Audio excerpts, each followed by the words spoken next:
Okay. We always do that just for the beginning of for the recording. So thank you. Hi, and Aspen.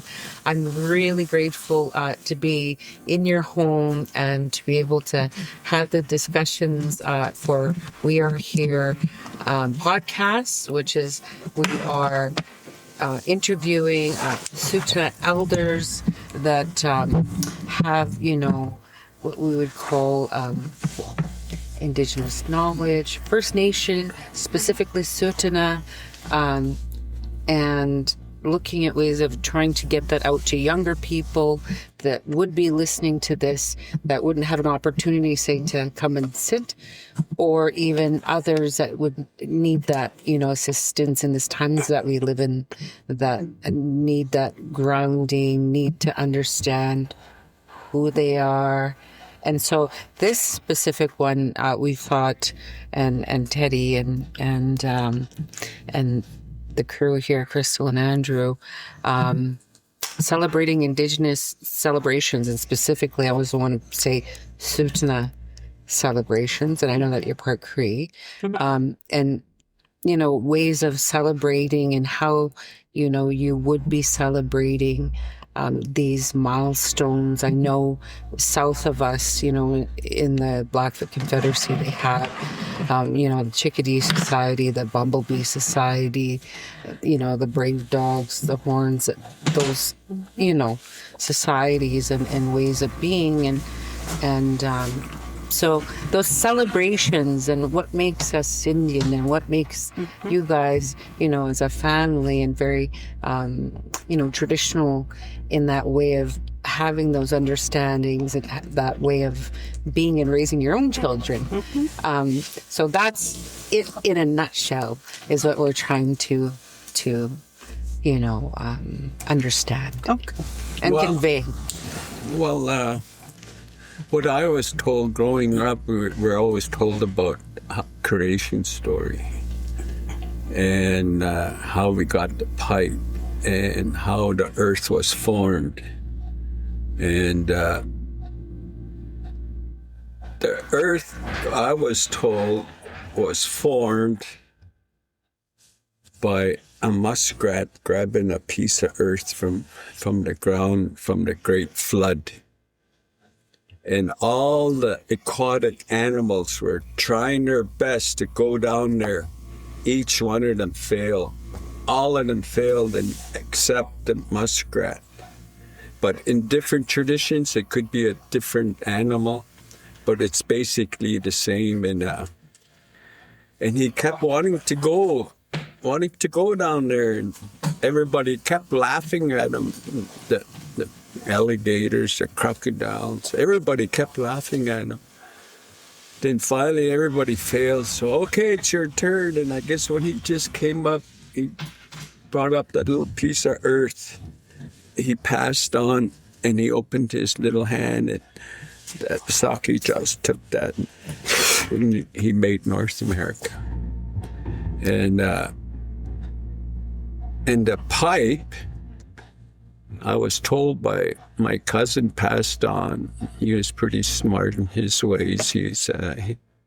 He had his education, Walter Lightning. I don't know if you remember him. And my older cousin got married to Kenneth Rohn. He told me the same story. And my grandmother told me the same story when I was a little kid. She told me that white buffalo woman brought us a pipe, she said. She said that in order to hold this pipe, you got to be kind, you got to be not mean, you got to be... She was saying all these things, a bunch of them. And in my own mind thinking, hey, that's our 10 commandments. I was thinking, hey. So that's what I tell people now. This is the way we got our commandments was through our pipe, how to govern ourselves. And so those are the things that I was taught growing up. And like for the children, my grandmother always told me, try and correct them right away between 1 and 3. And these are her words, she said. They could be a crook or they could be a policeman, she said. And she said, we have four guardian angels. Even my grandmother in Hobima told me that. And one is really good and one is really mischief. And the ones in between are, they can go either way. And one is really smart and wise, and the other one just throw caution to the wind. But anyways, I was sitting there, we're at a powwow, me and my dad. Then he said, hey, look at that kid. He said, Micheal, he said, the one fighting everybody. And I noticed he was just being really bad. He said, that one, he's got the bad one controlling him, he said. So he said, that's what he told me there too. We got four for 4 directions. He said 4 seasons. We got 4 gifts, not only one gift. And from after 3 to 12, you try and find out the gifts and nurture them. And my wife found Nathan's. Oh, so I guess from that teaching, one of the things that his grandmother, Bessie Meguinis, she was 106 when she passed. She left us with a lot of knowledge, and one of them was that she said how we look after our children. She called them, I guess we call them developmental milestones now, but from 0 to 3, though, this is where you teach a child right and wrong, and then from 3 to 12, parents, we were all gifted as, we all know. And Nanta gave us all living spirits. We all have a living spirit. Everything in this world is living. We're related to everything. She used to say that all of us, because we're related to everything, we all have to look after each other. And one of the things that she used to always say about is that we're all gifts, like what my husband said. We all have 4 different. There's 4 different gifts that we're given as children. From 3 to 12, we have to basically find what our children are good at. Once you identify what they're good at, you nurture it. So if they're good at art, drawing, if they're good at even just dancing, if they're good at singing, anything, you nurture it. And our oldest son now is 44. When he was very young, I realized that he was not articulate, couldn't speak as what he. So I went to Dollar Store, got him a bunch of markers and papers, and I said, son, and I was kind of concerned. I said, if this child doesn't tell me what is bothering him, because he'd get frustrated, and so we were living at the old house that time. So I got him a bunch of markers. He started drawing. And we would get these really graphic pictures on our door, like me, a dragon ready to bite us. And I finally, as time went on, he was able to, every time he was feeling frustrated, angry, I would get him to draw. And then he started to draw these pictures. And then eventually I said, okay, now tell me why. And then he started to, so it finally came out. It came out, like all those little, and it's just childhood stuff. But it turned out that us realizing his gifts really nurtured his lifelong, his job is to be an artist. He loves it. And that's all. And he, every time somebody interviews him, he says, well, this is what my parents did. They nurtured it, and so each of my children all have gifts. And once we found out what they're good at, like one of them is a real good dancer, good singer. Another one, she's very articulate, and nurtured her. She loved computers. So we all went to the. And so it seems that from that age, from 3 to 12, that's your role as a parent, is to find what your child is good at and nurture it. And plus teach them hygiene. And but I guess our teachings, we were very fortunate. I was actually very fortunate. We've been together 47 years. We were quite young. We're 17 and 19 when we got together, and I remember where I got my teachings of Tsuut'ina was his grandmother. She would insist I come and see her, and one of the things that she nurtured about Tsuut'ina was that we had a unique history, and we also had a history of really, if it wasn't for our resilience, we may have been gone. She said we went through so much as Tsuut'ina people. She said we went through smallpox, the first epidemic. And then she said that wiped us out. And then she said, then we went through Spanish flu. And that really wiped us out, she said. And she was just a young girl. She said, I might have been maybe 6 or 7. All the people were dying from Spanish flu. She said they didn't even have time to bury them in individual graves. They just had mass burial sites and just pushing. She said, I saw my dad, Mark Crowchild, pushing, and all the men that were left, pushing people into these mass burials. And she said, we were only about maybe 150, maybe 200. And that was in the 30s, I guess. Yeah. And she said, and then because of... No, it was earlier than that. It might have been earlier than that. Because my dad fought in 34, remember? That's right. Yeah. So I find that she said we had to... It was the people that are here today, the family groups, are the strongest of the ones that were able to survive the epidemics. And so... so you're the strongest from that. You're the strongest. You're the strongest from that epidemic. So we come from that. And then she used to say, in her words, she said we were tough. But I think it's the resilience of our communities. And she told me the separation story of what happened, because I'm Northern Dene. My dad is a fluent Denisawane, and my mom's Cree.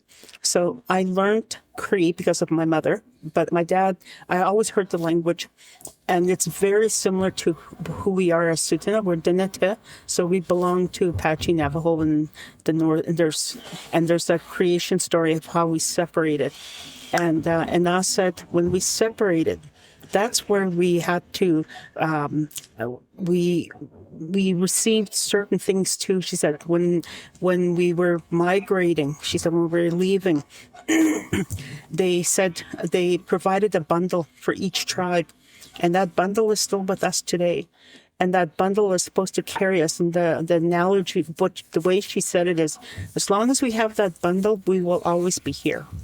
And so that bundle is still with us in this nation. And but when we separated, all our relatives some of them went south, some stayed around this area, and the others went back.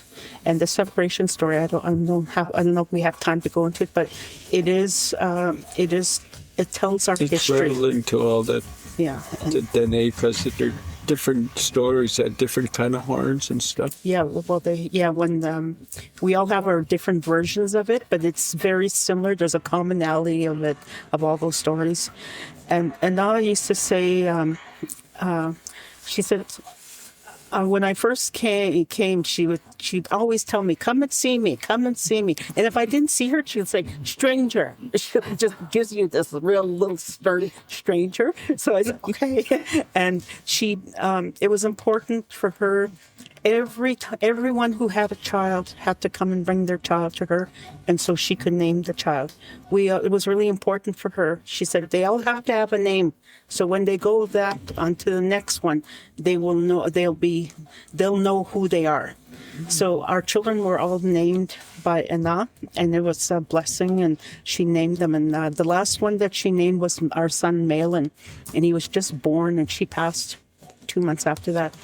And I always remember when we didn't bring him over because she was already on deathbed. Yeah. I didn't feel like you didn't want to bother her. But she asked. Auntie Sarah came walking over. She said, Ana wants to see the boy. And so we had to bring him over. And then she named him, and she held his head, and she prayed for him. And my son was just whimpering, and she called his name. And in Tsuut'ina, I can't do the interpretation, but it means little fox. She said, he's crying like a little fox. So that's his name. So and then we kept that up. And for me, since this is something for youth, one of the things that I always I felt was really important is when my daughters started to become women, because my way up north, we used to do a rite of passage. So when one of my daughters, my oldest daughter, she went through it. I felt it was really important that we do it. I felt that it wasn't. We don't do that. I didn't. At that time, no one was doing it. So as part of a cultural, I thought, even though it's Dene and it's Cree, I felt it was really important to bring it here. And then It's still going on. It's still going on today now. And when Malin came of age, he got his adult name, his Thunder Boy. Yeah. So there's always like rite of passages, and those are important because children, I guess the most important thing about that ceremony, for the rite of passage for a young girl is, within that time she starts to the time she ends, she is taught about her role as a woman, her strengths as a woman, how she keeps the home fire going and strengthened, how to look after herself, and we bring all the cultural information to her. We bring 4 women to come and talk to her. One of them, she's taught a gift, like a skill that she may need, whether that's how to bead, how to make moccasins, how to cook, how to clean. So for those 4 days, she's visited by 4 women. And then we have, at the end, a feast. And then I wanted to incorporate the ceremony at the end, which is something Dene we do. And my daughter, when she went through it, it was as she got a little older. I asked her, what did you think of that? She says, Mom, it really and I guess the importance of it is, she said, I felt valued, I felt loved, and I really wanted to be a better person because of that. And then we even brought in her adopted, we still did the godmother and godfather thing at that time. And so she brought her godparents, and her godfather talked to her about, when you get time to get married, this is what you need to look out for in the man, in the husband, in the partner. And so she said, as she was sitting there, we had all her grandparents, all of her friends. Them are gone. And the women that talked to her, all those women are gone now. And her late grandmothers were there. I mean, she said she looked around and she cried because I wasn't crying because I was sad. I was crying because I just felt so valued. And I think when we're talking about young people today, they need to know that they matter, they're valued, and we as parents value them. And I thought that's for me, that's the whole intent of a rite of passage. It's something that they will carry them for the rest of their lives. So we've been doing it. We had one just recently for my granddaughter, and we did the same thing. And there's a lot more to the ceremony, but it really has helped her. Yeah. That's really important, and completely agree and understand what you're talking about, because having a daughter myself, and even in her naming, and then also her Indian name that she received, it's super important in terms of identity and understanding, because during the teenage years where you get a bunch of gray hair, right? In my case, I still dye my hair, but anyways, it's so important that they still have that to, come back to a reference to.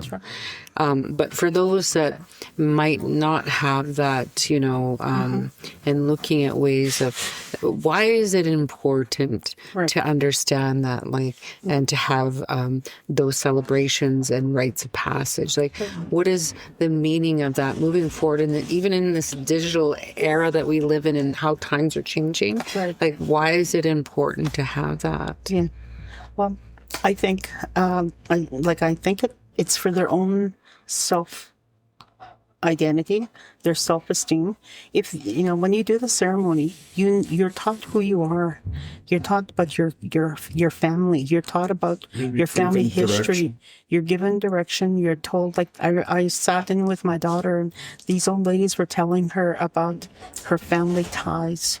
And you need to know who your family are. In a community that's close as ours, we're very interrelated here.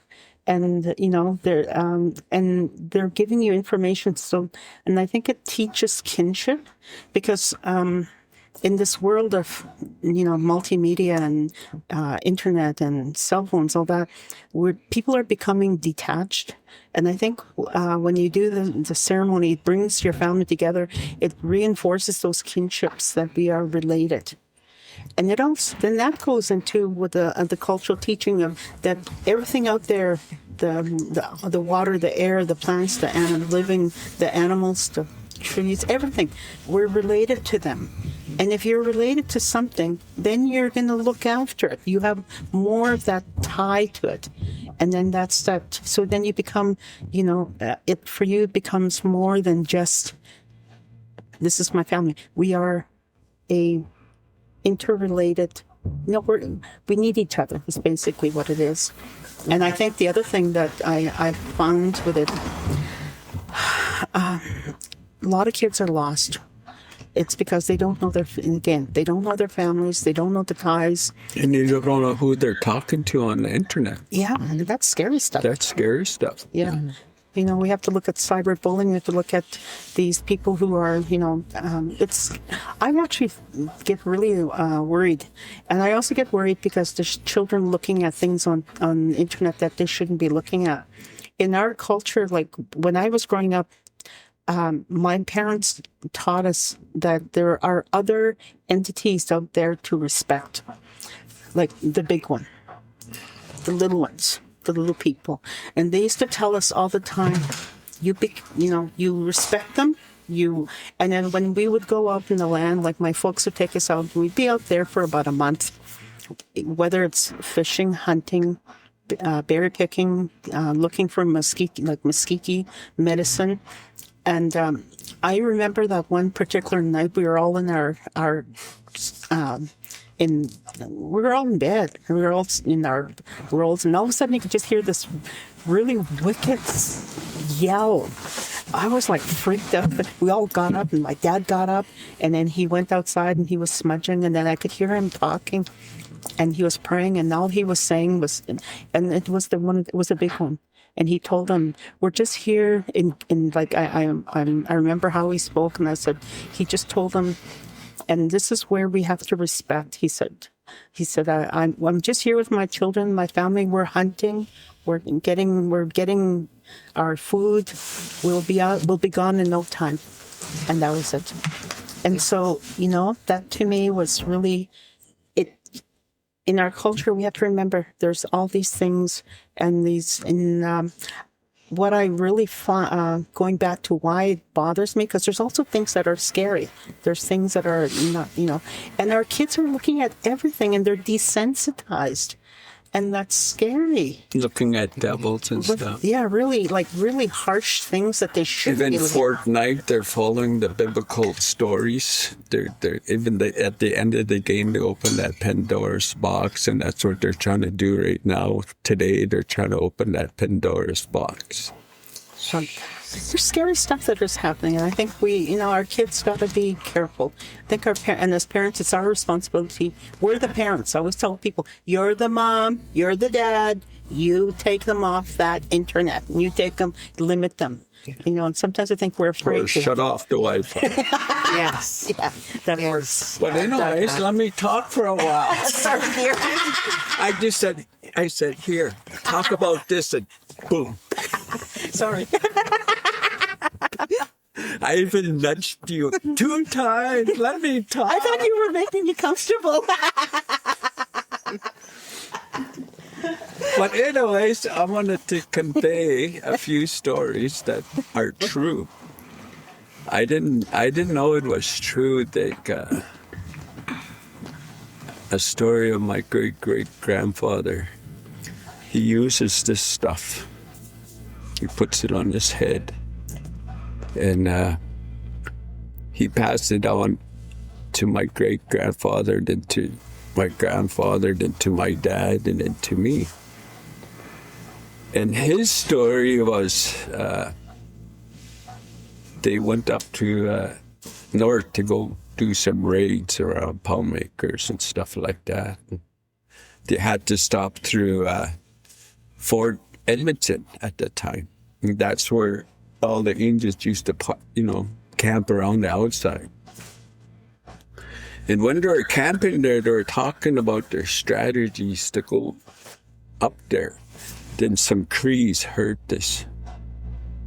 They heard this story, so they took off.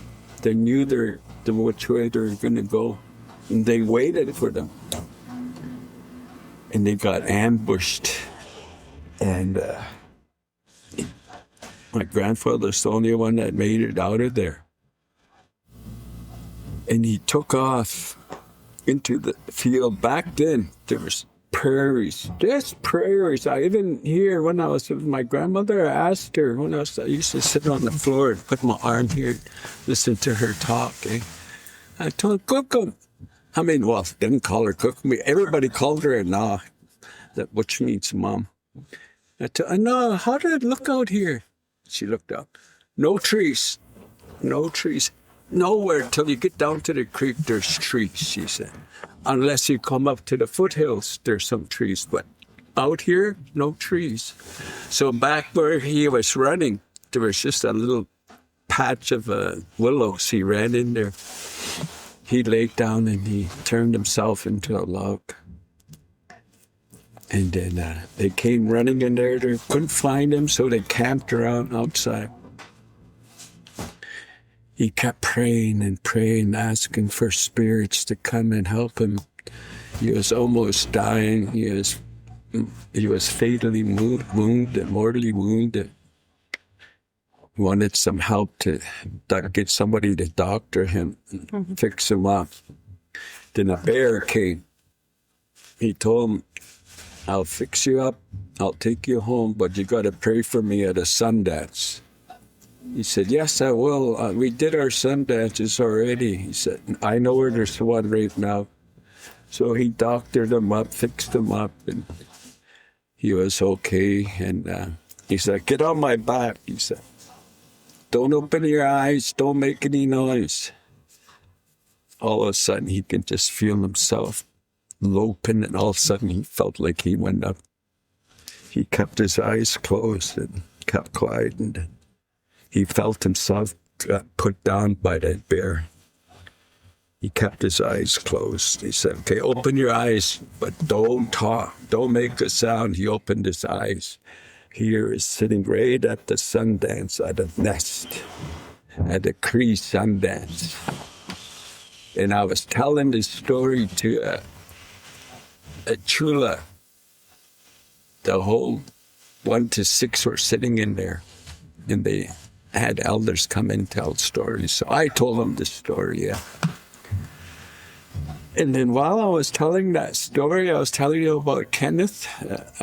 Penny got married up in Hobima, or Muscatine. Well, Cam, that time she got married at Cam. And he came to pick up his wife, my cousin, and he was standing at the door listening to my story. All of a sudden, I saw his jaw drop. Then after I finished, it came over. I know the other side of that story. I didn't think it was true, he said. It just hit me there. That was a true story my dad used to tell me. I didn't think that happened. Wow. Yeah. Incredible. The other side, what did he say? He said the same thing. He said Cruz heard us talking, so they went up there and they waited for us. Yeah. But he didn't. What about why they have now? Oh yeah, and then while he was up there, he said, "So your grandfather is the reason why we have to have a night watchman every night because of that incident." At Cree Sundances, they have night watchmen. So somebody who watches the lodge at night, because people, when they sleep in there, right? And then here, I guess he said after. And no, there's those warriors that wiped us out. Yeah, you missed that They part. come running in.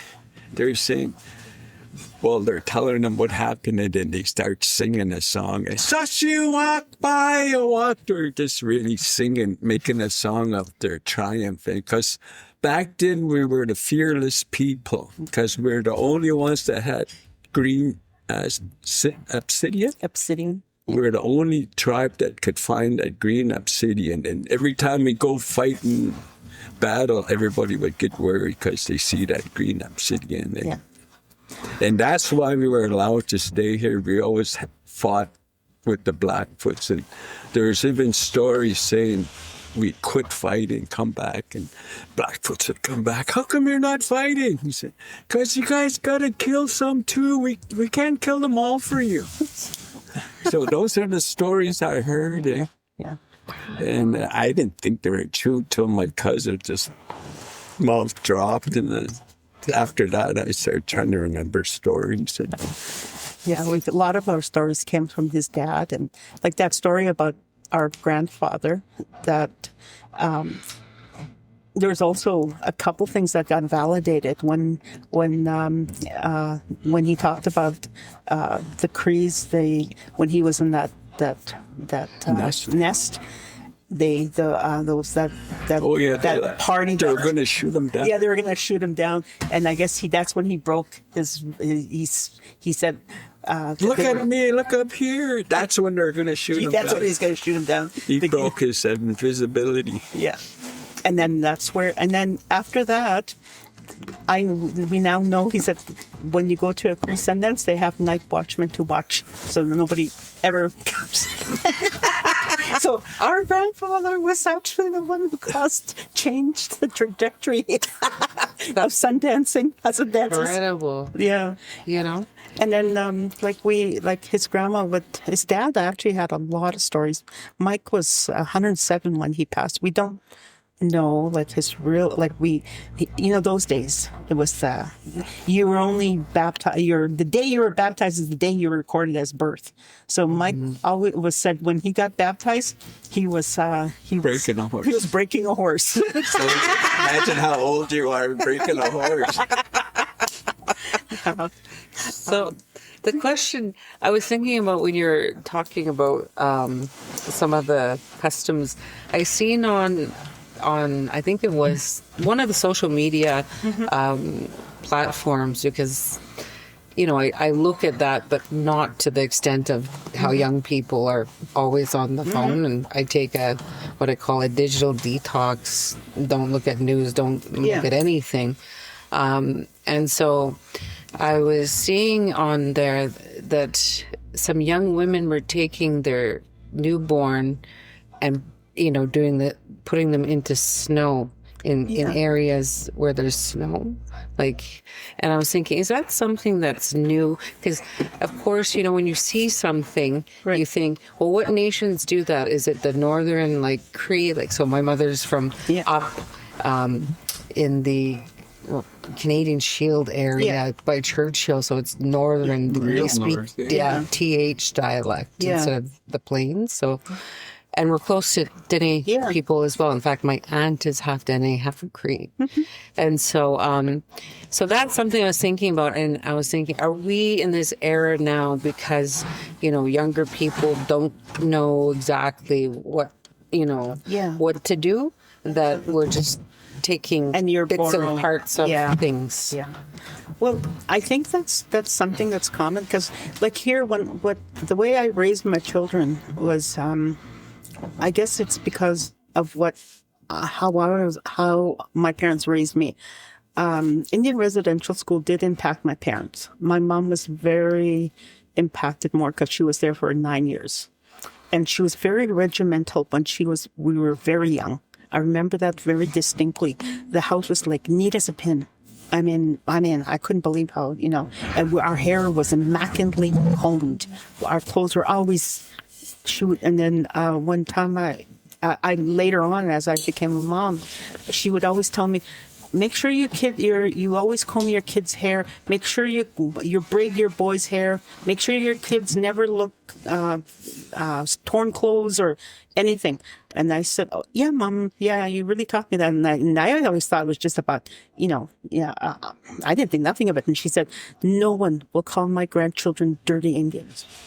Mm-hmm. And that's when I realized that was the Indian residential school impacts, and because that's what she heard it, and so she really took it to the extreme. But eventually, she learned.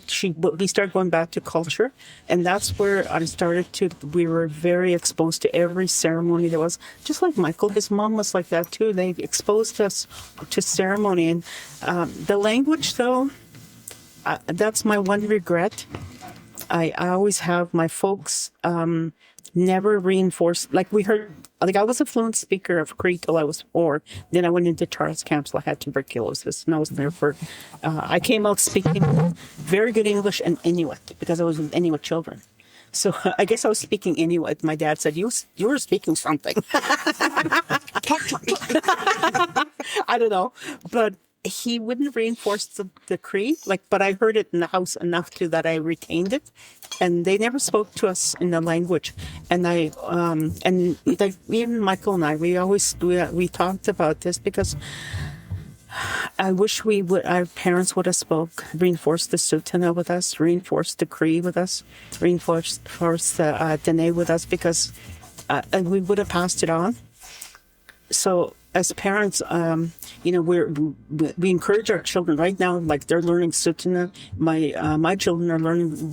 They speak better than us. My grandchildren are. I just feel so much pride when I hear them speaking. To me, it's part of their identity. They need to know, because there's a lot that you can convey through the language. The language is so descriptive. The English is very limited, but in the language, one word can say it all. Words in English. Yeah. So I'm hoping that I really want our nation to continue reinforcing the language. We have to. That's the only thing that's going to, will make us unique, distinct.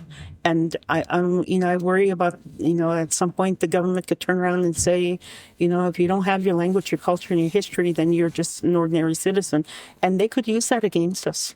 So we need to make sure that our people at least know your history, at least know your culture, at least know but if you can learn your language, so much the better. That's good. So for those, say that, and this is what I've noticed even this past, say 5 years or so, even a decade, there's a lot of people that, it wasn't cool to be Indian back in the day, and then all of a sudden now it's like everybody is, coming. Yeah. And as we found out, even with someone like Buffy St. Marie, one of the iconic, Italian?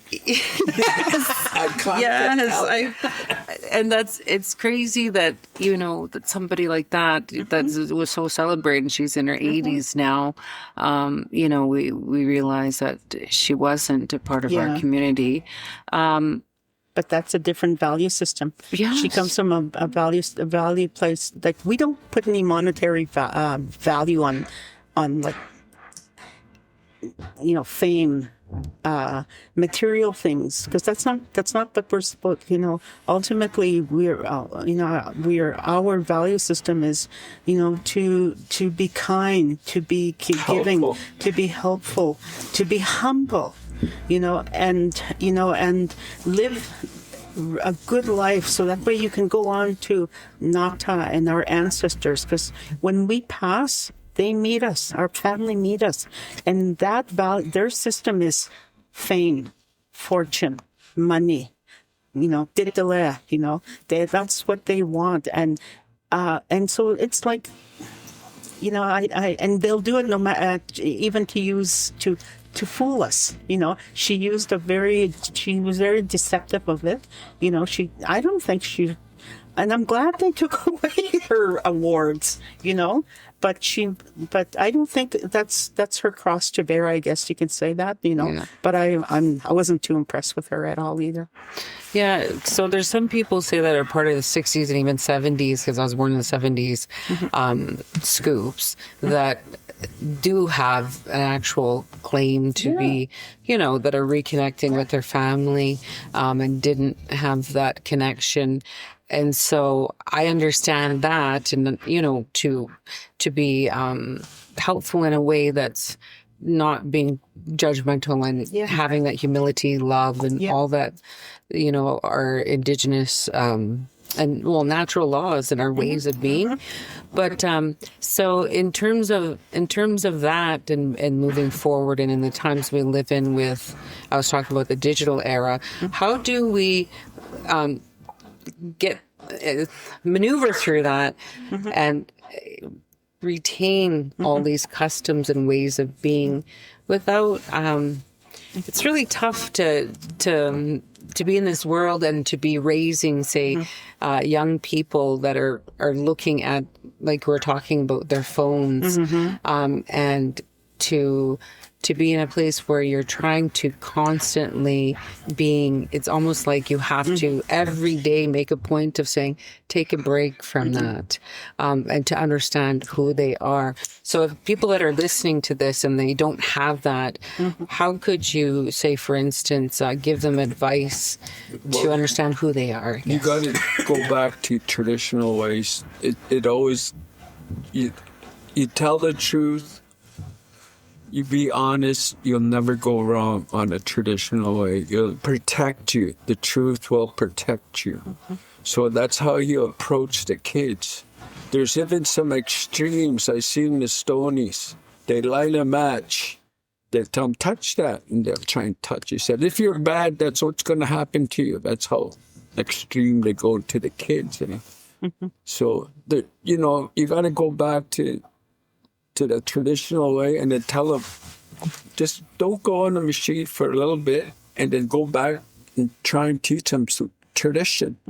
And maybe if you can't do that, you teach them through the media. Get in their head through that machine. Teach them, legends and stuff like that on that machine. And now they've got all kinds of language apps and everything now. I guess there is some positive to technology, how you can use it, because like the apps are really good. I actually use an app, and sometimes if I forget how to say a word in Tsuut'ina, and I'll just use the app, and it helps me, because I'm and I also think there's some I know that our Gunaha Language Institute is using a lot of media and a lot of visuals for the kids and making it relevant, and they got a little computer, and I went to our Head Start program just recently, and they have a what do you call those, whiteboards, and then they're just using and they have the words that the kids can follow along, like they're counting, they're identifying animals, they're identifying the months and all that, but it's on the app. So there is some positive stuff. I think for even to show children about maybe we need to start looking at about our who we are as Tsuut'ina, so they find value in being Indigenous. That's the problem. I think, like we're starting to, I think it's cool to be Indian. Yeah. That's why we have pretendants, because everybody thinking, they can make, and there's a lot of people who do that. And I used to say I was cool before Indian was cool. That's what I want on a t-shirt, I was saying. Yeah. I was cool before, Well, I was getting back to some traditions I learned. Like for me, when I got that pipe, my pipe was handed down from this guy, cattleman. I don't know. He's a very well-known medicine man. He could doctor. Broad daylight. He turned into a white bear. Broad daylight.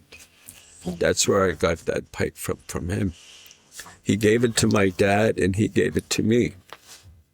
And my dad told me, he said, you can't use that pipe in public, but you can use it by yourself.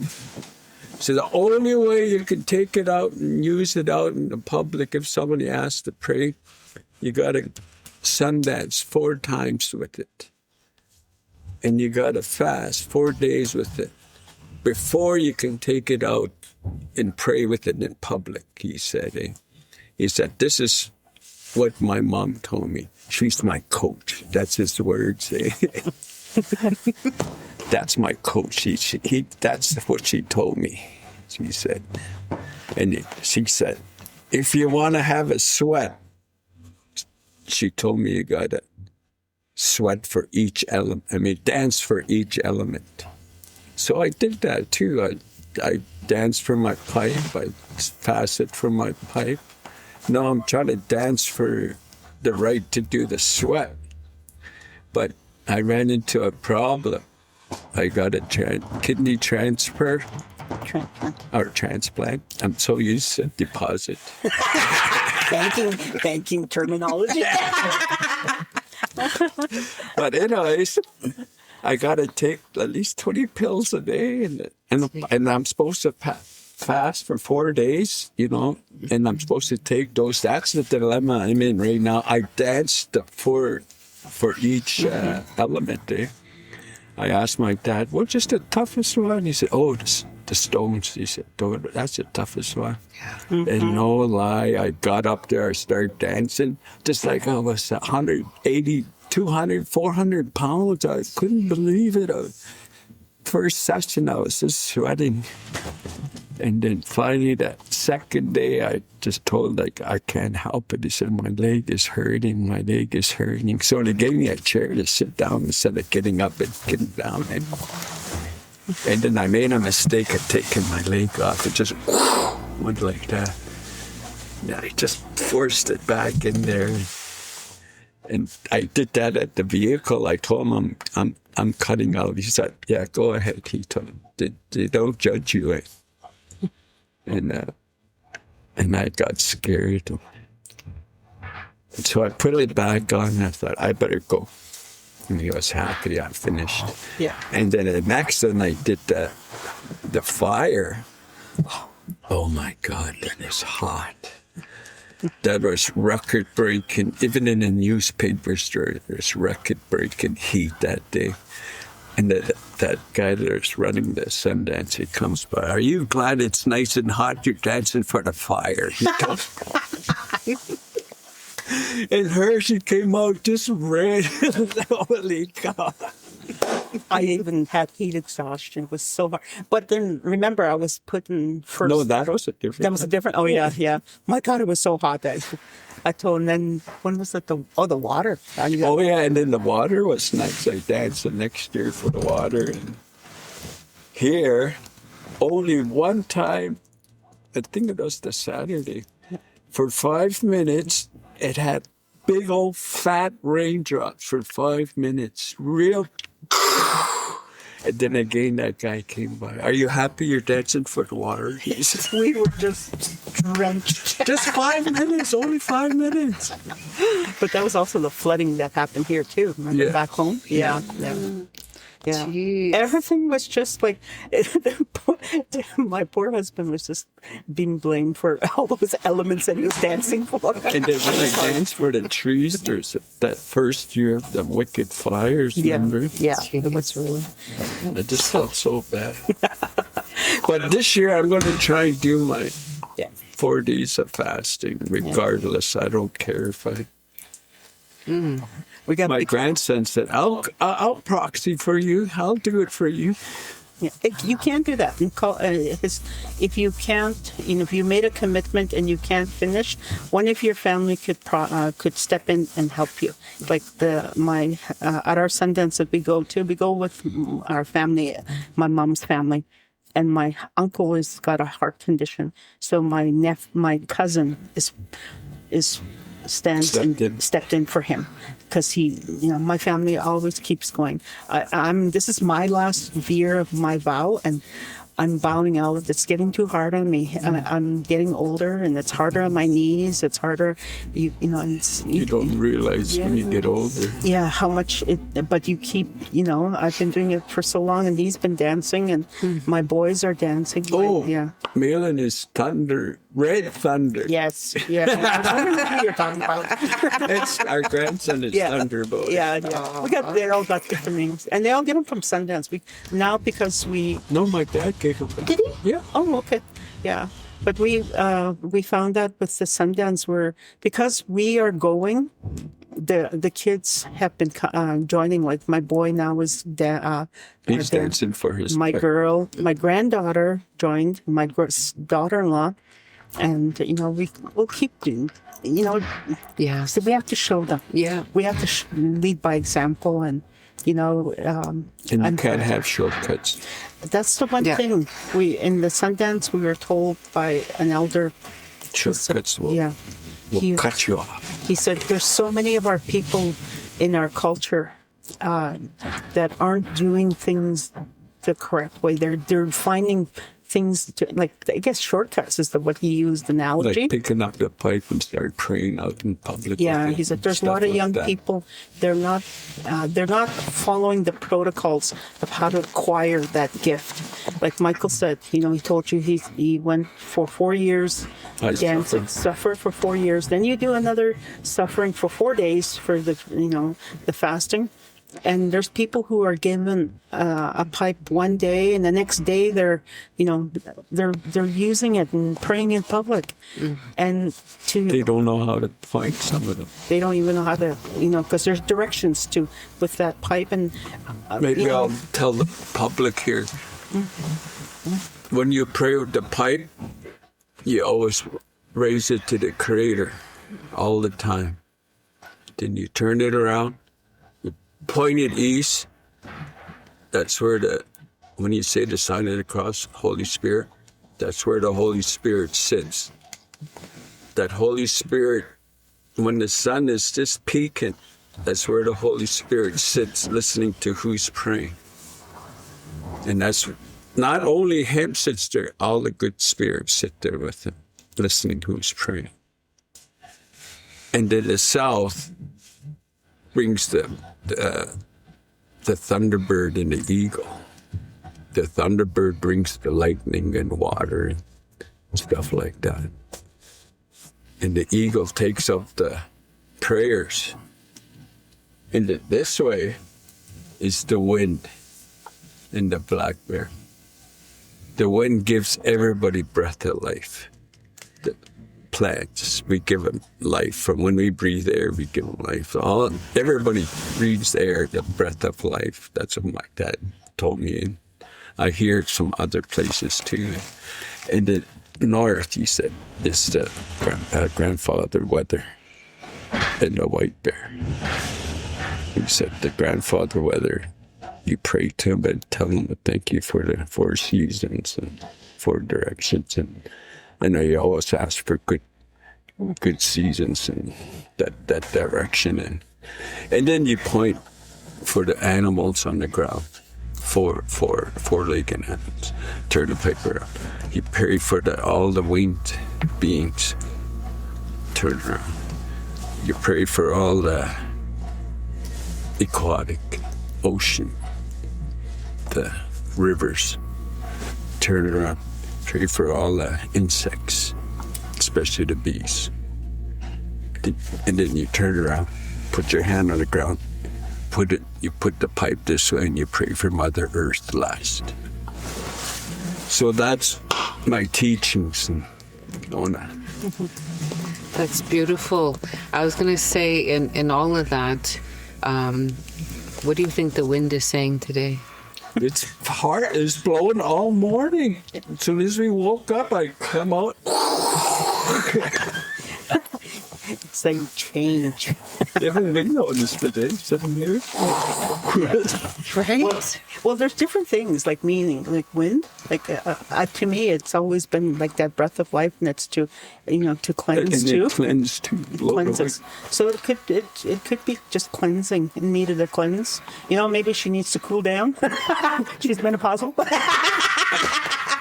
And now I used to say that those tornadoes go around cleaning up. Yeah. Yeah. And then if it's really bad, it's a tornado. Yeah. Yeah.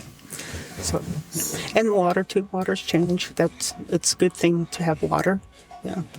But yeah, I guess we'll just end kind of getting close to the end. Yeah. But I think the last thing I just wanted to say is I want people, these young people, to know that are listening to us. God gave children to us as they're a gift. We Michael and I, our first children, we didn't get to keep them. They went on, and they were twin boys, and that really impacted us.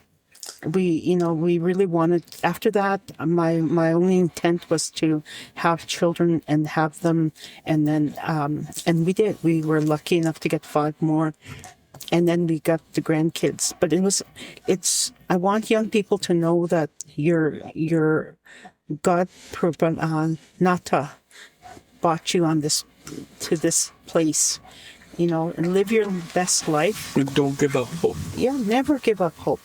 Keep going. Do your best. All you can do is do your best, and and find, try to live your best life, because you've got to go on to that next place, and that's where we all meet with our ancestors, our family, and and pray every day. You don't never forget that you have to pray and be grateful. Every morning you wake up, your eyes are open, pray. Thank Nata for letting you wake up one more day. Just like my husband said, look to the east. All those good grandfathers are looking. Pray to them, and you'll have, that's all you can do. You don't have to, and then get educated. It's good to be educated. But it's the new buffalo. yeah, they always say it's a new buffalo, but don't make that your focus. Just try to be a good person, try your best, and find work, be educated, and and respect each other. For us, Tsuut'ina, we look after each other. Whenever I've been here a long time. The one thing I always found that when we lost our first one, our family came to us right away. We were just supported by our family for 3 days. Yeah, we were so devastated, and I don't think Tsuut'ina ever buried babies till that time. That was the first time, I think, in a long time. One of the elders at that time told me, we haven't buried a baby for so long. This is so heartbreaking for the community. And it was at that time, late Gordon Crowchild and his wife Marie, still here, they sat with us and they spoke to us and they helped us through that grief. And then and then my father-in-law helped us too. And he said, you'll have children, he said, because he prayed for it. And we did. And I always say, to young people, just be grateful that you're here, because time's very quick. So That's good. Do you have anything? I'd just like to say I feel very honored. The information that I told, you're supposed to suffer like Jesus, like my grandmother told my dad when he wanted to dance for his pipe. He said, you got to suffer like Jesus. And the reason why I spilled the beans like that without anybody giving me, well, you did give me tobacco. Yeah. And I guess I felt comfortable saying because of that. Mm-hmm. It's just that the time is coming too close. Everything is off. Mother Earth is a little bit off. I could tell, like We never used to have sunlight going straight down this hallway. Never. Now we do. Even at my dad's old house, I used to watch the sun come up this way. Now it comes up this way. So that the earth is off. And then this year, there's a Arctic polar vortex stuck all the way down to Miami. See, that's because of the earth is tilted and it got pushed down there. That's the reason why it was like that. And there's floods and floods and floods. And my long time ago, they're telling me these predictions. We're going to eat white power. There's going to be an iron horse. We're going to be living around boxes. And that one, I couldn't understand. Our minds are going to be connected. Then here, lo and behold, internet it comes up. Poker, porno, Facebook, Instagram. We're all connected now. Mm-hmm. And I was wondering, what the heck? Now, my grandmother, she said, the only time you get worried when you know the world is going to come, she said, there's going to be a lot of plane accidents, she said. And now there's some 80 plane accidents already this year already. So things are Mother Earth is, that's why I always pray for Mother Earth every morning.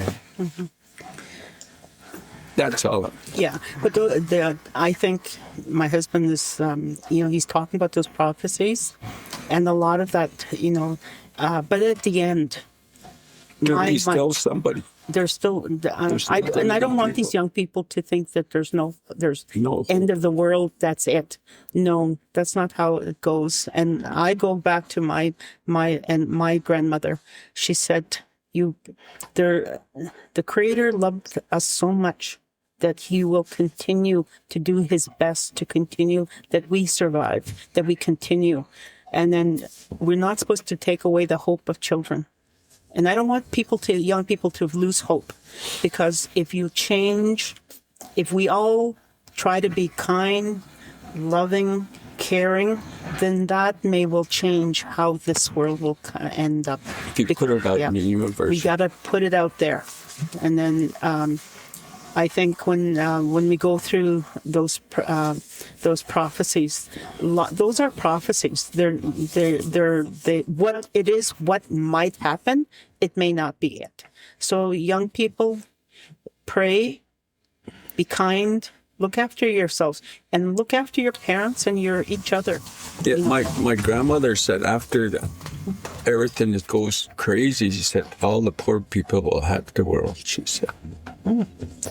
Fantastic. She said it's not, nobody's gonna all go. She said, just poor people will inherit the world, I guess. Yeah, the humble people. Yeah. Yeah. Yeah. Thank you for that. That's a great way to end this interview, and we're so honored to be here today, and to that transfer of knowledge. We're really very humbled by it, and it's opened up my mind and spirit and heart, and very, very grateful. So hi. Oh yeah, that's the reason why I wanted to say I said those stuff, because it's getting too time consuming. Is coming closer, eh? That's why, you can't hoard those stuff anymore. You got to. Yes. One thing that we're told, sorry to interrupt you, but we were told by that elder too, not to hold information. He said, don't stop taking shortcuts in our ways. When ceremonies are supposed to have been done a certain way, do it the full way. And don't hold your information. Share with you elders. Share what you have, because if you leave and you didn't pass it on, then it's gone. So share what you have, and that's what our intent is, to share what we have. Yeah. So see us, guys. Hi. Hi. Thank you for sharing today. Yes. It's a wrap. It's a wrap. Good job.